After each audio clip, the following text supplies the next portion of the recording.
Welcome back to the Pepsi Center in Denver as we continue with After Hours. Delighted to have with us a leading candidate for the Calder Trophy as Rookie of the Year, Gabriel Landeskog.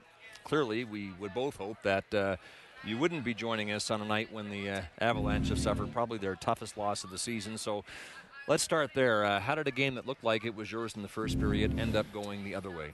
Yeah, I mean, we came out hard, and I think if we would have gotten maybe the third one or the fourth one behind longer, there would have been a different game. But they're a good team, and especially when they get one, they get two, they get momentum. So they're a tough team to beat, obviously. You and I were talking briefly as you sat down, and you made the point they know how to win. It's a veteran team. You guys are learning that, right? Yeah, no, exactly. We're in a rebuilding mode, like we've been talking about it before, and they're a veteran team. They've been through this before, and they've been through playoffs and whatnot, and so they know how to win, obviously, and they've got good goaltenders, good D, and good forwards.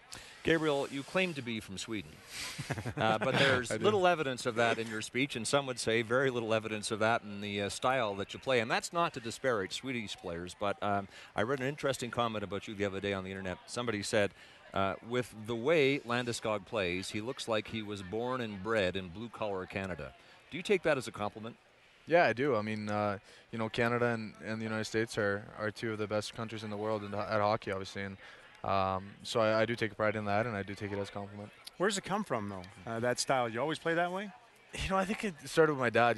As a young kid, he kind of just said, if you add a physical aspect to your game, it's going to help you in the long run. And, I just kind of try to develop that side of my game. And as a kid, I was taking stupid penalties here and there and kind of learning my way how to handle it. And now I think I'm using it more to my advantage. So now you've spoken for about 2 minutes, and there's nary a trace of a Scandinavian accent in your speach. You didn't leave Sweden until you were 16, so how did that happen?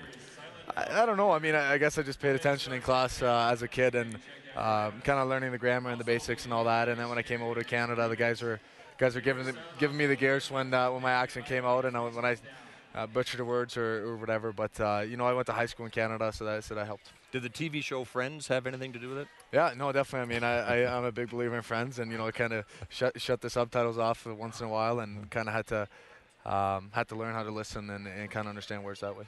Here's a tweet from Tia McLaughlin. Ask Gabe about the time he was offered a modeling contract.